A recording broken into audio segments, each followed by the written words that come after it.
My name is Dr. Deborah Omeddo. I am a pediatric hematologist and oncologist. I work at Kisii Teaching and Referral Hospital. I take care of children with blood diseases and cancer. Today, this is September. It is the Cancer Awareness Month for children. And in this month, we want to make all people all over the world know about childhood cancer. There are many childhood cancers that we see, even here in Kisii. One of the most common is leukemia, where we find the child may have little blood or may be bleeding or may be having a fever. The other cancers that we get are lymphomas, where we might find the child has swellings on the neck or on the abdomen or in other parts of the body.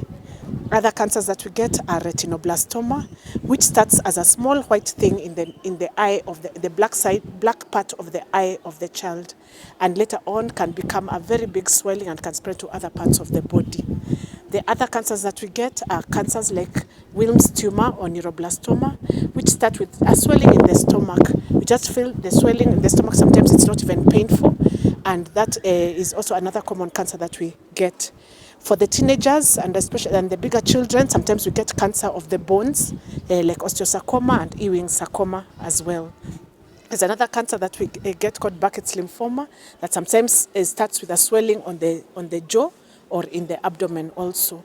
We have a cancer called nasopharyngeal carcinoma, which may start with just nose bleeding only, and a difficulty in breathing, and later on you find that there's nasopharyngeal carcinoma.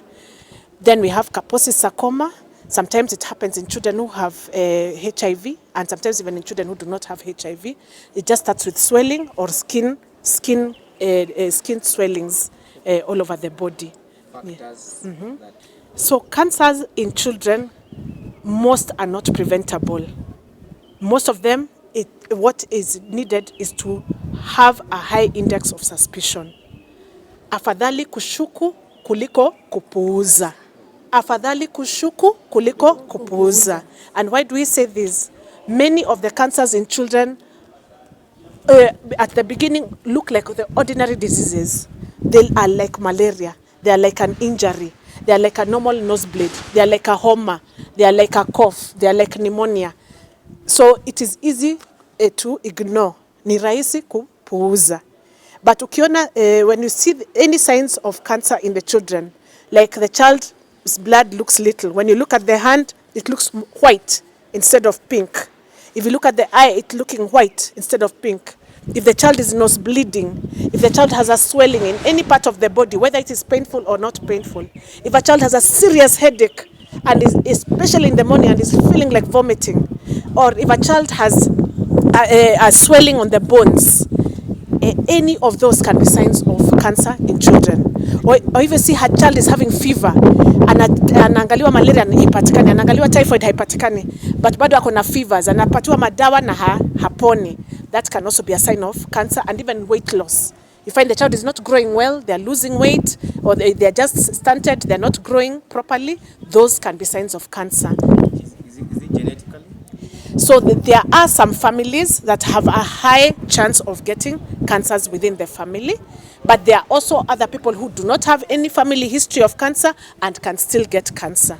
So all of us as human beings ni wana cancer watarajiwa. So it is important for us to be vigilant. Afadhali tushuku kuliko kupuuza. So whenever we have any swelling, whether it is painful or painless, whenever we have a pain that is we cannot that without injury, whenever we have all these signs of cancer, let us go for checkup. And when we check, we are able to find it early enough, and then it can be. Asante kwa hilo swali. So dawa zote ambazo tuna meza, ziwe za kienyeji ama ziwe za kihospitali, zote zinapitia tumbo, na huwa mara mingi zinasiagwa ama zinapitia maini, na pia zinapitia figo zetu. Na hizi dawa zisipokaguliwa vizuri, zijulikane ni dose gani inatakikana kwa mtu fulani wa kilo fulani ama wa umri fulani, zinaweza umiza maini, inaweza umiza figo. So kwa muda mrefu hakuja kuwa na uchunguzi mzuri wa dawa za kienyeji katika randomized clinical trials. Dawa za hospitali, mtu akishuku ya kwamba dawa inaweza saidia, ni lazima iende through experiments. Kwanza wanaanza experiments kwa watu ambao ni wazima, wenye si wagonjwa, kuhakikisha kwamba dawa iko sawa. Alafu wanafanya kwa watu wagonjwa wachache kuona kama wanaendelea vizuri. Alafu baadaye ndio wanafanya kwa watu wengi, na ni lazima ifanywe kwa njia yenye hakuna bias. Ni njia ambayo inaonyesha thabiti na dhahiri ya kwamba hii dawa inaponyesha ugonjwa fulani. So dawa nyingi za kienyeji hazijafanywa ukaguzi huo. Mtu anasema tu ni nzuri, nipatie tu pesa. Itaponyesha kila kitu na haina madhara, lakini haijachunguzwa. Uzuri wa dawa za hospitali ni kwamba tunazichunguza kila wakati. Hata zinapokuwa kwa market na tunaona kuna kasoro, mara moja tuko na forms zinaendanga straight to Nairobi kwa Pharmacy Board of Kenya. Ili tukiona tunashuku chochote ambacho sio kizuri na hiyo dawa, hiyo kampuni inatengeneza hiyo dawa inachunguzwa na inaangaliwa kwamba hiyo dawa iko sawa kweli. Kama watumie dawa za hospitali ambazo zimedhihirishwa kutibu na ambazo zinaendelea kukaguliwa kila wakati na serikali, ili kuhakikisha kwamba wanapata dozi ambayo inafaa kwa ugonjwa ambao inafaa. Kila mwezi katika wadi yetu hakuna hata mwezi mmoja ambao tumekosa mtoto aliye na kansa. Na kwa sababu saa zingine kuna vifaa ambazo zimekosekana, huwa inabidi tuwapeleke hospitali nyingine. So ningeomba serikali kuu na serikali ya kaunti watie manani kuweka vifaa vyote ambavyo vinahitajika hapa, ili kwa sababu tumesomea haya magonjwa na tunajua kuyatibu na kuyatibu vyema.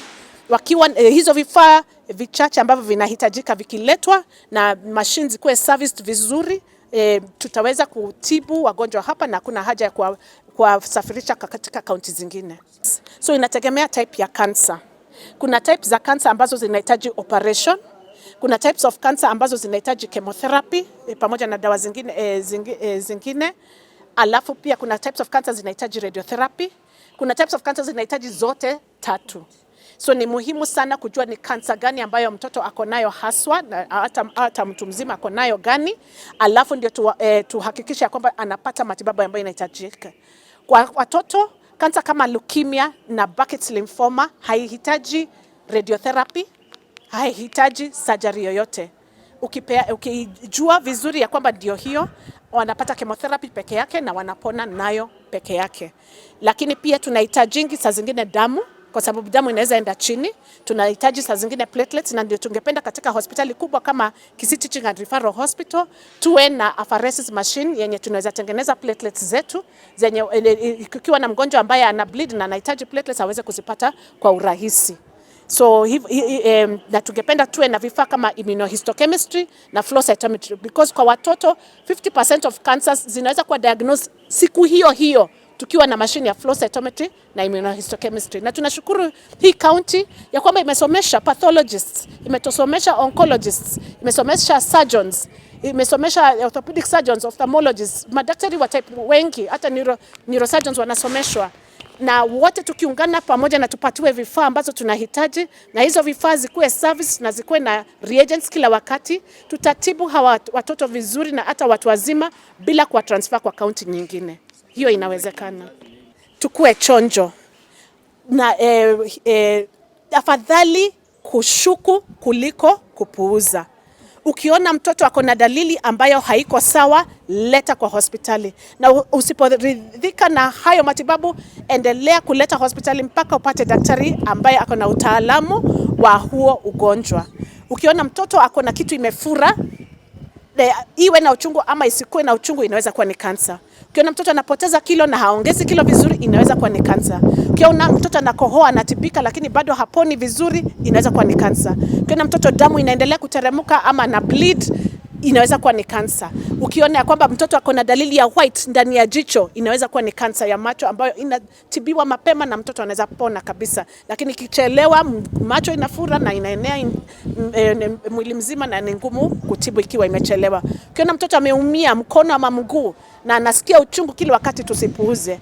Ukiona mtoto anaumwa na kichwa haswa asubuhi na anasikia kutapika, inaweza kuwa ni kansa. Afadhali kushuku kuliko kupuuza. Afadhali kushuku kuliko kupuuza.